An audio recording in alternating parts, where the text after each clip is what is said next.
मछली पकड़ो और मिलेंगे लाखों रुपए। ये सुनकर आपको लगेगा कि कोई मजाक है। नहीं, यह है राजस्थान की एसआई भर्ती की परीक्षा की असली कहानी, जहां मछलियां मतलब आरोपी और इन्हें पकड़ने पर मिल रहे हैं लाखों रुपए। जी हाँ, 5,75,000 रुपए का इनाम। राजस्थान एसओजी ने 12 फरार आरोपियों पर इनाम घोषित किया है। इनमें सबसे बड़ा इनाम है 1 लाख रुपए का यूनिफ उर्फ पंकज भांबू पर।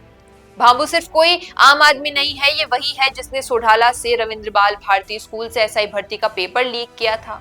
सरकारी नौकरी, सपनों का भविष्य सब दांव पर, और अब पहली बार राजस्थान में इतना बड़ा इनाम पेपर लीक माफिया पर रखा गया है।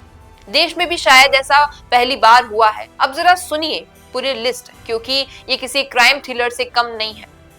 यूनिक उर्फ पंकज भांबू, 1 लाख रुपए का इनाम है, जो कि चूरू से है। पेपर की फोटो खींचकर सबसे पहले बाहर भेजा ओम प्रकाश ढाका, करडा सांचौर।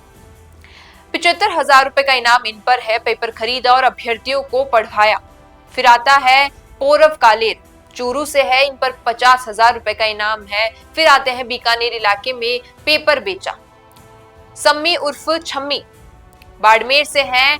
50,000 का इन पर इनाम है और डमी कैंडिडेट बनकर दूसरों की जगह परीक्षा दी। कांस्टेबल शैतान राम। फिर एक और नाम सामने आता है सांचौर जोधपुर से, जिन पर भी 50,000 का इनाम है और अपनी ट्रेनी एसआई दोस्त को पेपर बेचा इन्होंने। और इस लंबी लिस्ट में वर्षा भंवरलाल, हनुमान मीणा, रिंकू, विनोद रेवाड़, दीपक रहाड़, सुनील बेनीवाल, हर कोई इस गैंग में अलग अलग रोल निभा रहा था। कोई पेपर खींच रहा था, कोई बेच रहा था, तो कोई डमी कैंडिडेट बनकर एग्जाम में बैठा था।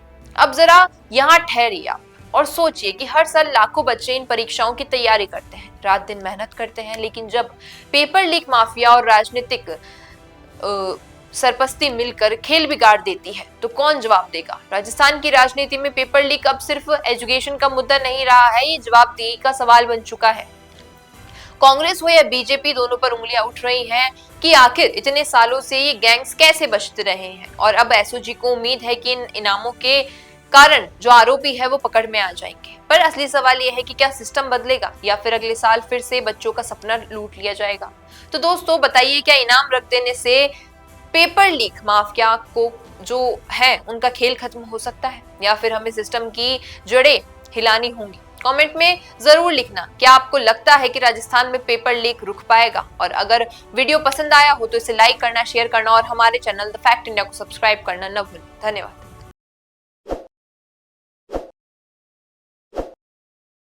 ताज़ा खबरों के लिए विजिट करें द फैक्ट इंडिया की वेबसाइट और डाउनलोड करें द फैक्ट इंडिया ऐप।